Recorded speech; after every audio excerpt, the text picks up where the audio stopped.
This is the Fifth Estate, coming to you from the Fort Hall School of Government in Nairobi City and Professor Mutahi Ngunyi. This Sunday, we will do a clinical diagnosis of our homeland and the crisis it is in. We will be surgical, ruthless, and truthful. And we will begin from the teachings of Niccolò Machiavelli, writing in 1516. And this is what he taught us. Republics must renew themselves or rot from within. What we are experiencing in Kenya today is a process of renewal. And we say so because every republic must renew itself or collapse from within. But we have chosen renewal, unlike our neighbors who are rotting from within and they don't even know it. But this renewal is not new to Kenya. Every generation in our homeland has had two options: to build fires that purify our motherland, or to wrap decay and rot in ribbons of many colors like Ugandans or Tanzanians. Our young generation has decided to purify Kenya with fire. But this is not the first time Kenyans have chosen renewal over rot. The first renewal came in fire. That was the Mau Mau War. The second came through defiance. That was the Saba Saba rebellion of 1991. And the third renewal came in hope. It was the 2010 Constitution. Now, we have a fourth renewal. We must embrace it. Do not get us wrong. We are not celebrating chaos. This is what we are seeing. Power decays. Institutions wither away and die. Revolutions lose their fire and eat their own children. This is not an opinion. It is the law. But to experience renewal, this law must be broken. If our first renewal as Kenyans was through fire, it happened because our Mau Mau founding fathers broke the law. And our second liberation of 1992 was also illegal. We broke the law to make room for better laws. The third liberation of hope was born out of a civil war. The 2007 election disorder gave us a new social contract, the 2010 Constitution.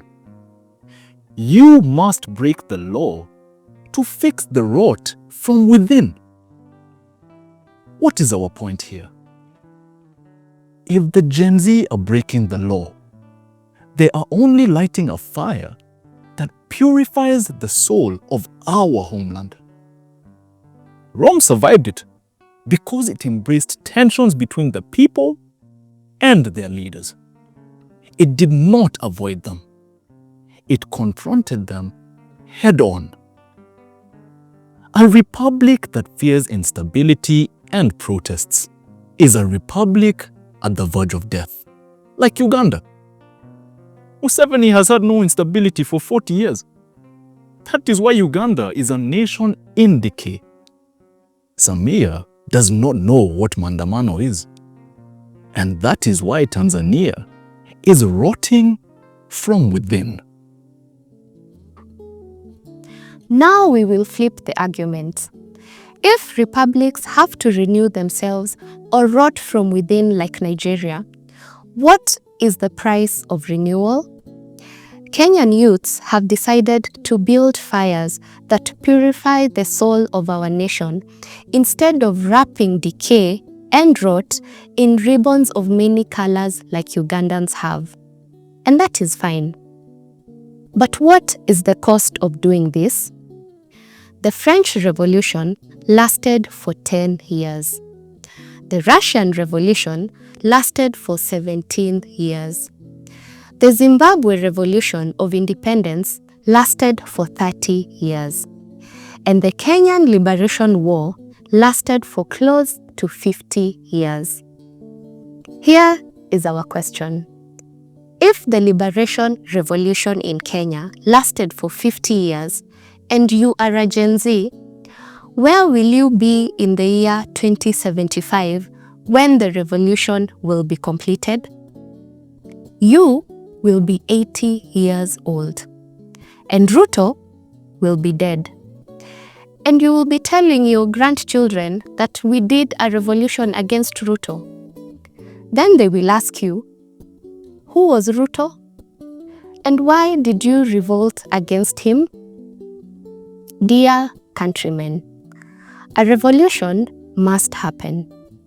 And we say so because a country that does not renew itself like Uganda rots from within and collapses.